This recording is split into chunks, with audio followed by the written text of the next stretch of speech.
Assalamualaikum warahmatullahi wabarakatuh. Hello everyone, let me introduce myself. My name is Fani Pritakmarani, NPM 2341105 from class MNG 23B. And here I will explain the material about nature of strategy management. What is strategy management? Strategy management is a comprehensive process for formulating, implementing, and evaluating an organization strategy. Strategy management aims to achieve competitive advantage and long-term corporate goals. Strategy management serves a guideline for dealing with change in the business environment. Jadi, manajemen strategi adalah proses komprehensif untuk merumuskan, menerapkan, dan mengevaluasi strategi organisasi. Manajemen strategi bertujuan untuk mencapai keunggulan kompetitif dan tujuan jangka panjang perusahaan. Manajemen strategis berfungsi sebagai pedoman untuk menghadapi perubahan lingkungan bisnis. Next, trait 1, long-term orientation. First, primary focus on the organization vision, mission, and long-term goals. 2, strategy decision consider future impact, not just immediate gains. 3, direct all research consistently toward the organization ultimate goals. Jadi, salah satu ciri utama manajemen strategi adalah orientasi jangka panjang. Perusahaan harus memiliki arah yang jelas untuk masa depan dan setiap keputusan yang diambil hari ini harus selaras dengan visi tersebut. Contohnya itu perusahaan seperti Toyota merancang strategi jangka panjang dan dalam pengembangan mobil ramah lingkungan bukan hanya untuk memenuhi kebutuhan pasar saat ini, tetapi juga untuk menjaga keberlanjutan di masa depan. Trait 2, holistic, involves all parts of the organization from top management to operational employee.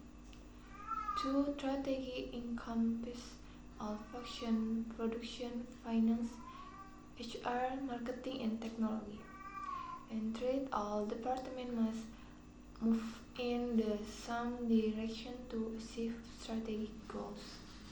Manajemen strategi bersifat menyeluruh karena mencangkup semua aspek dan fungsi dalam organisasi.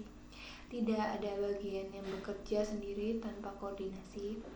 Misalnya, strategi peningkatan kualitas produk tidak hanya tanggung jawab bagian produksi, tetapi juga melibatkan pemasaran atau promosi berkualitas, keuangan, penyediaan dana, dan SDM atau pelatihan karyawan.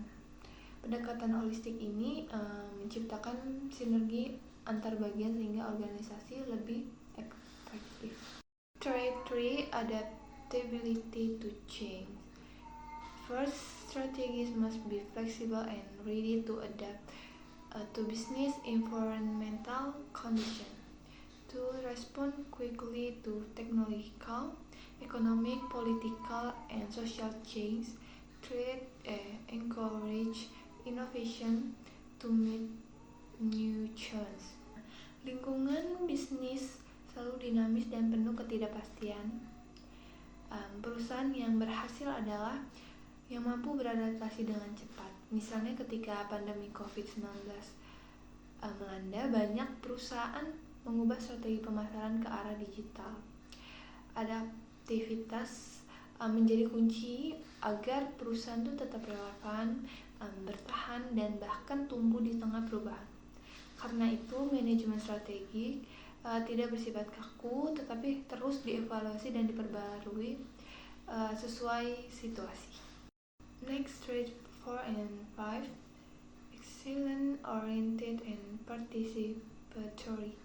Competitive advantage oriented. The strategies are designed to provide the organization with added value compared to competitors. 2. Participatory.